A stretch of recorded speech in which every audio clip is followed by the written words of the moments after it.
weekend are stuck in a storm. The wind and the waves are rocking their boat.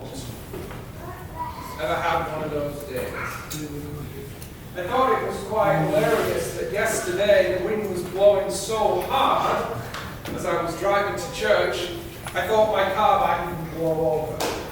I don't know how hard the wind has to blow over your car, but it was blowing pretty hard yesterday. And I could certainly relate to the disciples feeling that they're in a storm. Because yesterday at the hospital I got stuck in a storm of aggravation. It was the perfect storm of annoyance. And a complicated situation where I'm going, grrr!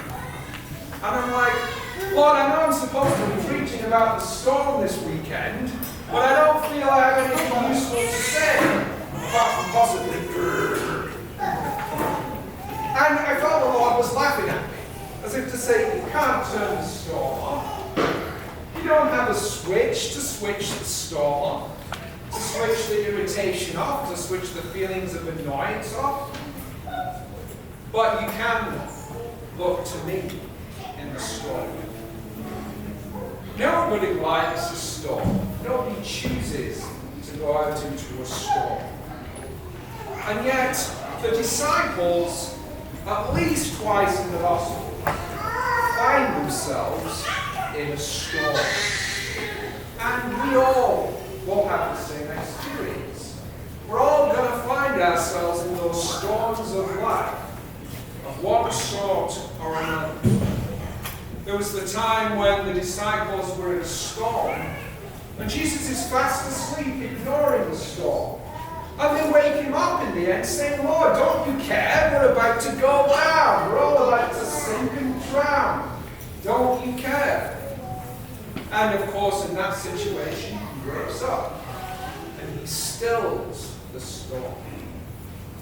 Only Jesus can still our storms. Anyway, it happens again. The disciples are out on the boat and the wind is against them, it says. The wind is howling and blowing. Where's Jesus? He's coming right to them. But they don't recognize him at first. They're afraid. And when he finally gets there, Peter says, well, Lord, if it is you, then bid me come to you on the water. And Jesus calls his bluff and says, okay, so let's go. And so he does. Peter, for a few minutes, walks on the water. Then, of course, he sees the waves. He sees the storm, and he starts to sink. I didn't even manage to walk on the water even a little bit yesterday. I was so annoyed and aggravated. I didn't even manage a few steps on the water like Peter.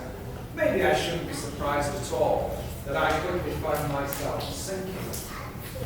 But whatever the storms in your life are, whatever the next storm that happens to you, Jesus comes to you. Jesus is right there in the back of your boat. Now, Jesus came to the disciples in this storm at about between 3 and 6 in the morning, the fourth watch of the night. Darkest part. Sometimes, for his own reasons, the Lord lets us wait until the dark part of the night so that we can appreciate that he comes to us precisely at the most difficult times. Jesus comes to the disciples right in the middle of their storm. And he comes to you and to me, right in the worst parts of our storms. He is right there with us.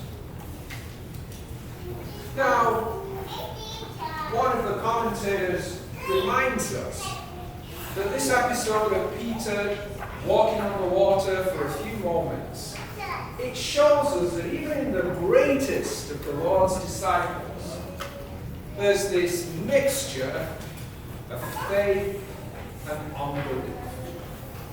One moment Peter's walking in the water, water, the next minute he's looking at the waves and sinking.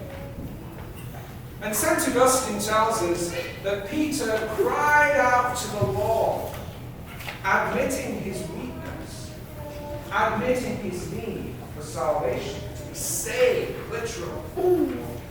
And all of us can do the same thing. All of us are called to do the same thing. You mean, you can't stop the storms of life blowing, but as St. Paul reminds us in the first reading, you can choose your foundation. You can choose whether you're planted on the rock, whether you're built on the rock. The only foundation worth anything, says St. Paul, is the foundation of Jesus Christ. And if you are built on that rock, the storms will not demolish your house. The storm, you will not drown in the storm, because your foundation will support you, even if you're sinking. The psalm tells us, even if my foot slips, says Psalm 94, even if my foot slips, the Lord will hold me up. Your mercy, O Lord, will hold me up. In the multitude of my anxieties within me, your comforts delight my soul. The fathers tell us that Christ put the disciples into a situation in which they would have a greater longing for him and a greater remembrance. He allows storms in our lives so that we can trust him more.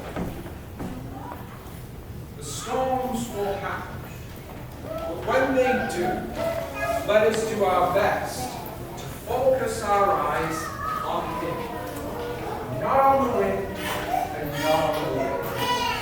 And as St. John Chrysostom says to us, let us cement ourselves to the foundation of Jesus Christ.